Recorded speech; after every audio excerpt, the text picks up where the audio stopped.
Joydish numerology, what we're calling Ennealogy, what also came into the US as the Enneagram, even though it went super mental and kind of took away its metaphysical essence a bit or a lot.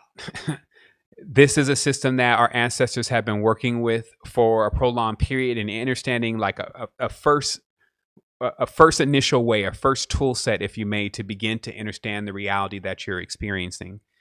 It's interesting because even the other day I was actually going through and I found the word also, let's say if this is Joydish numerology, that's JYOTISH.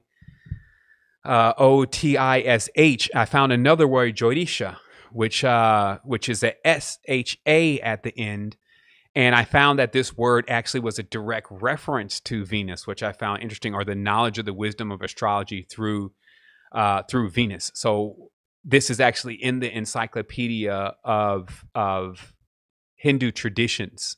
And so what I was able to decipher from that is that it appears that, again, Friday was capable also of really starting systems. That's why it says the teacher of the demons and the teacher of the devas, or the teacher of the asuras and the teachers of the devas, starting a system to where all beings start to become educated about what the stars really are, what the planets really are, what our traits really are.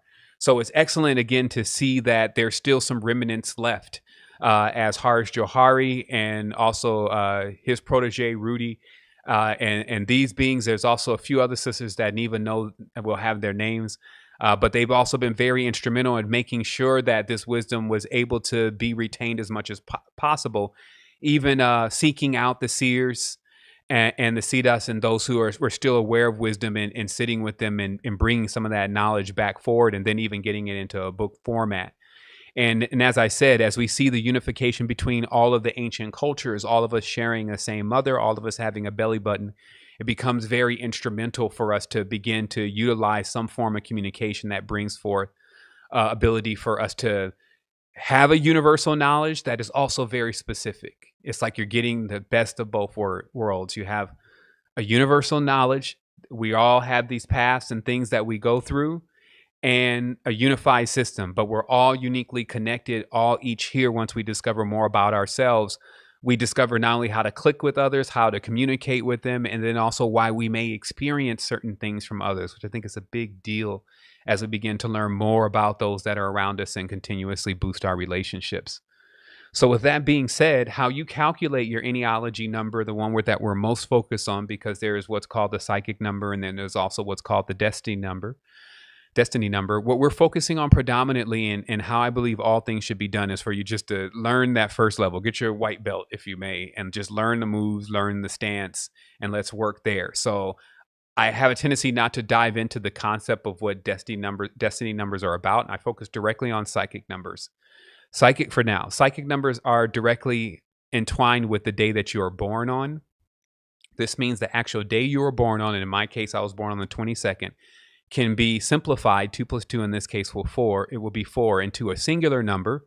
So even if it's 19, 1 plus 9 is 10, 1 plus 0 is 1. So it's simplifying that number and then using that number to determine the path. Now, I know there will be different arguments. Some will say, it's a Gregorian calendar. Some will say many different things about why utilizing numbers this way may be inaccurate. But what I have found is that somehow behind the scenes of the matrix, there is a code that always is resolved properly. So meaning that in the cosmic force of things, the number in which you're dealt actually ends up being a part of the inner code, if you may, versus something that is tweaked on the outside. Now we do have scenario, meaning if you say that something was given to you that you didn't choose, it means it came from the inside, right? And so what happens is that now we have to come into awareness that also when we interact in the physical reality, we're also getting influence from the outside. So if I work in a job, like even if we use the term 5G would indicate communication, because 5 is actually the number of Mercury, and Mercury is the communicative force of this entire system. So the height of communication, or their throughput in that system, is 5G. Okay. So let's say somebody works in that technology. They work for Sprint. they're going to start getting influenced by the number 5 traits: communication, signals, moving fast. And so if you go to, let's say, this person's birthday, you may find that they're actually a number 3, but they're exhibiting all these number 5 traits. And these number 5 traits are coming from the direct job that they maybe have been working at for years and years and years. So the reason why we attempt to first learn our number and then learn ourselves through other numbers is to be able to even see others' lives and to practice a level of discernment, especially as we get closer and closer with them and develop more of a relationship, developing a form of discernment to where we understand all of what the person is also experiencing and what kind of influences have impressed themselves on them. This also shows, like, if you're using something like psychology, when you have to figure out where the trauma is coming from, you find integers to actually indicate how that trauma would display itself.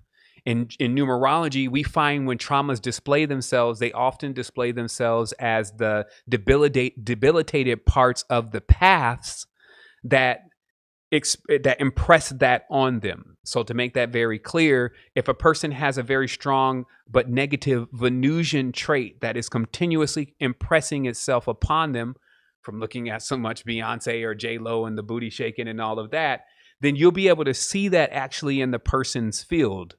But this also means that it doesn't mean that the source of that energy and where it comes from, let's say, for instance, Venus, is completely distorted.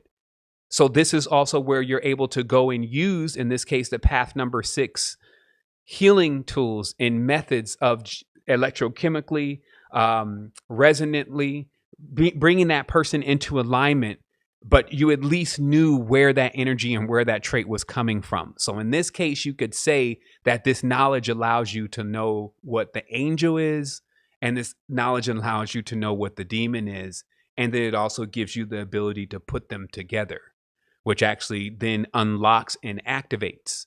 And finally, if we see this as a diagram of our body and our consciousness and how it works, we can see ourselves as, in this case, a torus, which also forms an orb or a sphere magnetically. If that becomes broken for any reason or cracked, the fields reverse. You can experiment with this now. You could take any kind of magnet and you can break it and now try to put where it was broken apart back together, and it will not want to connect. It will force its way away from each other because the poles have been flipped. And so a big part of the art that this allows you to work with in Ennealogy is the ability to know how to mend things back together, to not go in to just create more damage. Like sometimes when we deal with people, even when we're arguing with them, it's just all about damaging things.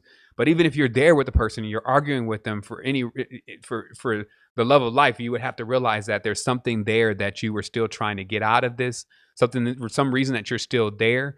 So to get the best out of all of that, you would need to learn how to communicate. So it gives you the ability to communicate with yourself and gives you the ability to communicate with others.